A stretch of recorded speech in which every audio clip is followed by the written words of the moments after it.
back from Charlotte after media day yesterday. It was absolutely crazy. And I'm going to tell you throughout the day, things that I heard from Steve Clifford, things that I heard from Lamelo Ball, some of them one-on-one, and things that I heard from LiAngelo Ball. But I'm going to start off with Steve Clifford. Am I tripping, or did Steve Clifford do more for Lamelo Ball as far as defending him yesterday than James Borrego did in 2 years as his head coach? What a refreshing turn of events. Y'all hit the like button, share, and subscribe. We about to talk about it right here in the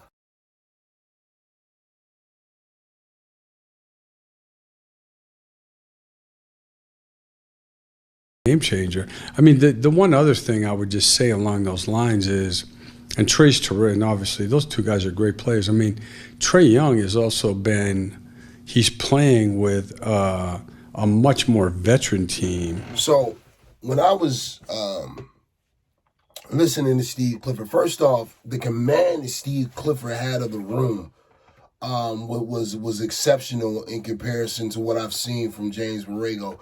James Borrego always rubbed me, even at last year's media day, as a guy who was unsure, a guy that was trying to coach, a guy that was trying to be the role. Whereas in Steve Clifford, I'm not saying he's the best coach that ever existed. I'm not saying he's a Hall of Fame level coach.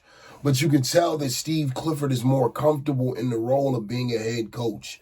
It's a natural position for him. You can tell he's been around, especially East Coast basketball, for a long time. As you know, he was the Charlotte Hornets head coach for about 4 or 5 years. He took them to 2 playoff appearances, and then he went down to Orlando and had a playoff appearance as well. He is, quote-unquote, well respected in the league. I'm always very weary about people saying, oh, he's respected in the league, that person's respected in the league. Because to me, all of that is, it's subjective. You know what I'm saying? But with that being said, he was in total command of the room when they tried to rush him and get him to answer a question a certain way. He would not answer it. Or he would answer it with, I'm not going to speak on this situation. When they kept asking him about Miles Bridges, he handled it. He just commanded the room. I'm not at liberty to talk about Miles right now. Like, it was polished and smooth. And it was see, when you're in the media room, what I didn't really get a chance to see last year, because I was looking from a personnel perspective, I was there as a guest. What I didn't get to see last year was the level of dueling that goes on in a media room, the level of dueling that goes on between the reporters and the organization, and the bits and pieces that the organization is allowing to come out and things of that nature, versus the reporters against other reporters. There's some things I learned while I was in the media room, you know what I'm saying? And it was just a wonderful experience overall. But when it comes to Steve Clifford, he was ahead of every question. He was ahead of every pitch count. Whenever they were trying to throw something at him to catch him up, he had an answer. And he gushed about Lamelo Ball. That's the first thing that stands out to me. He gushed about Lamelo Ball. And it's really, like I said 2 weeks ago, it's really obvious that he's having to contain his true excitement for Lamelo Ball. You know what I'm saying? It's obvious that he's really trying to contain it and keep it about the other 14 guys as well. But you could tell he's very excited about Lamelo. Some of the things that he said is going to come out in these little bits and clips, and we'll see. These little bits and clips, they're going to come out. It just shows you the level of respect that he has for him as a player, and it makes you understand why he was willing to take a contract that he took with the Charlotte Hornets, which is a 3-year deal, first 2 years team-friendly option. A lot of us question why he would take that deal. A lot of us question why he would take that amount of money. But it's obvious, and it was confirmed to me yesterday when I was there, that the reason why he was willing to take that amount of money because Lamelo Ball plays in Charlotte. Him and Lamelo Ball have a closer rapport as far as basketball than James Borrego and James Borrego and Lamelo Ball. I told y'all that he was betting on himself, and he was betting on Lamelo Ball by taking his job. He wasn't taking it to come back to Charlotte. He wasn't taking it for no Kemba Walker or nothing like that. He was taking it because he feels like he can build with Lamelo Ball.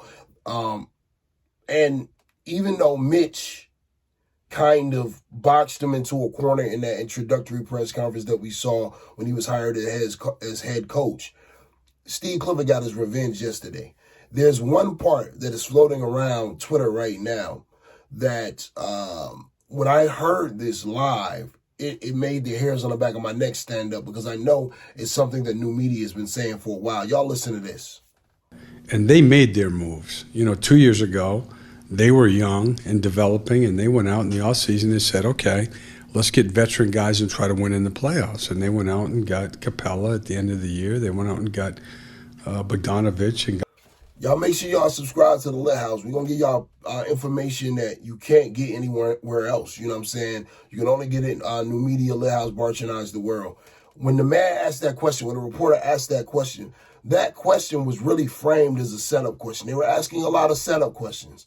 The soft pitch media is not there this year. You know what I'm saying? There were some very pointed questions. And the full question was, is LaMelo Ball on the same level of a Trae Young and a Luka Doncic? And it was obvious that Steve Clifford wanted to protect this player, and he took issue with the question. And he didn't get ruled by any stretch of the word, but he answered it directly.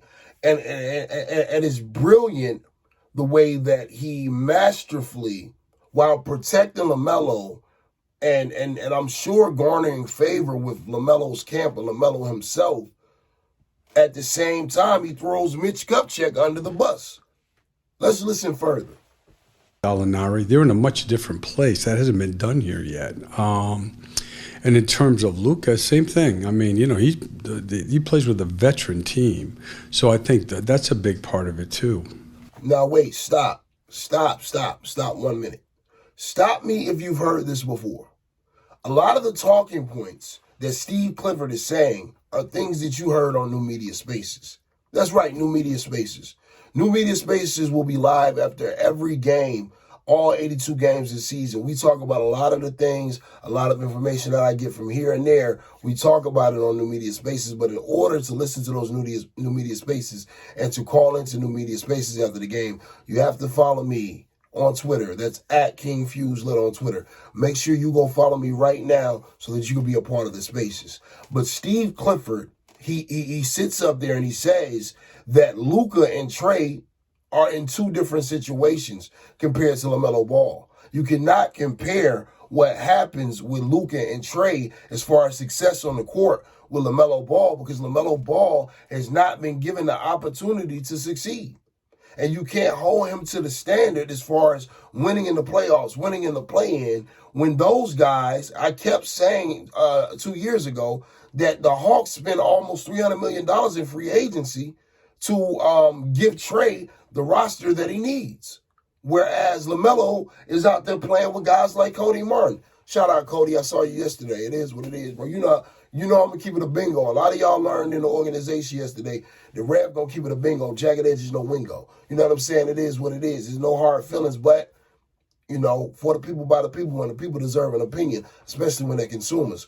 But he just basically said you cannot hold Trae and Luka as a litmus test for LaMelo and hold, quote-unquote, LaMelo's failures against him, because he has not been given the same things that these other guys have been given in their respective franchises and organizations.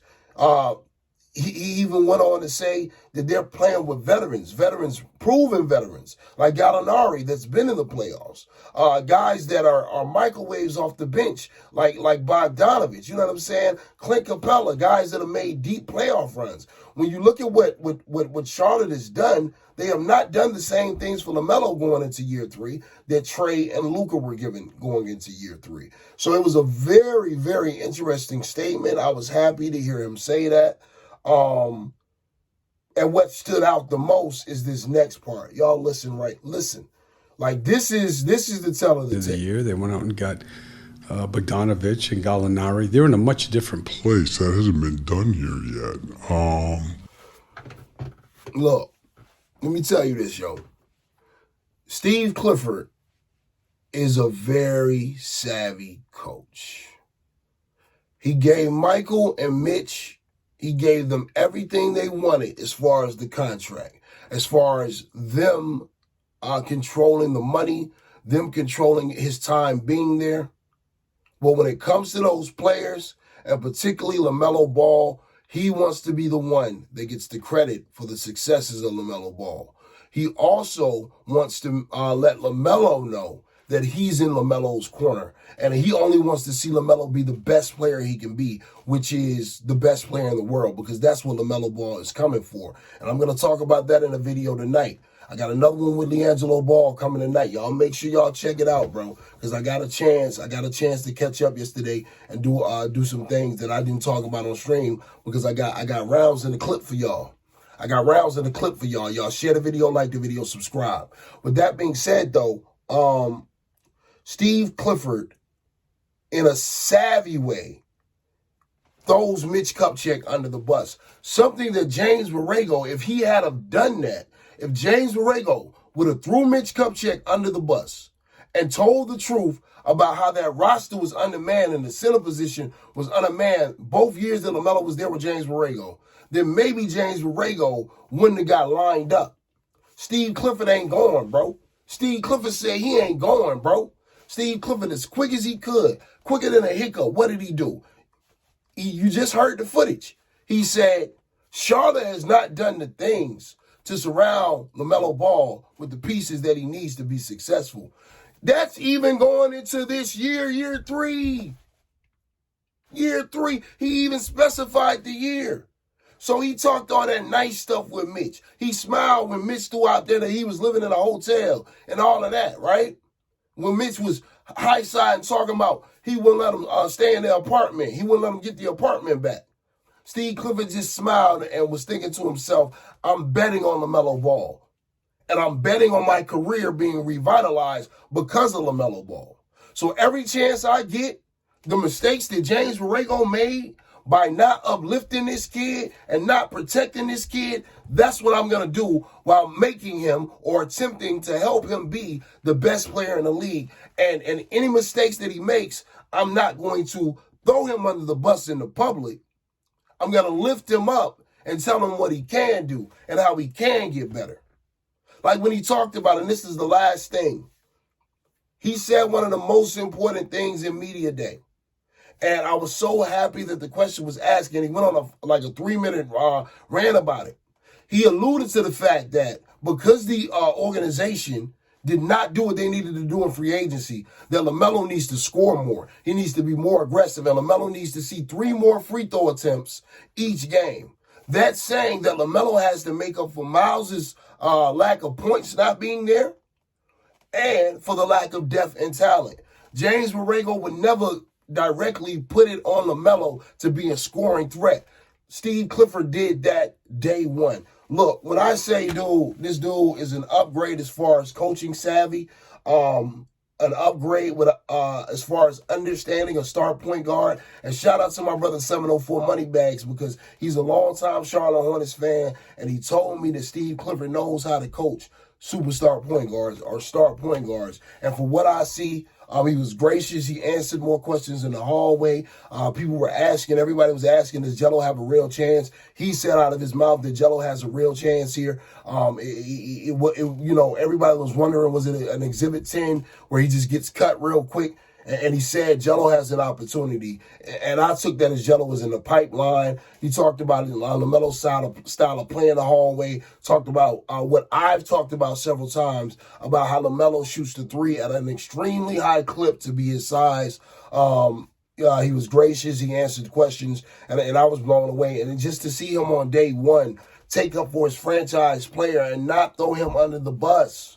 Not throw him under the bus and keep him on the level of Trae and Luka. Yeah, it's basic. Of course, a coach should do that. But we have not seen that done since LaMelo Ball has been in Charlotte. So we cannot sit there and act like it's not a big deal. It's a big deal. But y'all let me know what y'all think down there in the comments below. Y'all share this video, like this video, subscribe to the channel. My brother Unoriginal got a video out right now about Jello Ball. Y'all make sure y'all check that out. I'm coming behind y'all with this Steve Clifford video. Then he's coming with a LaMelo Ball video. Then I'm coming back at y'all with Jello Ball and the real reason why the Charlotte Hornets signed him, and what I heard from Jello and what I'm seeing happening in Charlotte with LiAngelo Ball. I'm going to say some things I wasn't able to get to in the stream last night or the stream yesterday, and I'm going to break it down so it can forever and consistently be broke. Y'all talk to me nice, man. I appreciate y'all. Thank y'all, as always, for the people, by the people, and we the people. Share the video, like the video, subscribe, comment. What y'all think about Steve Clifford's first introductory press conference? We out of here. See y'all tonight.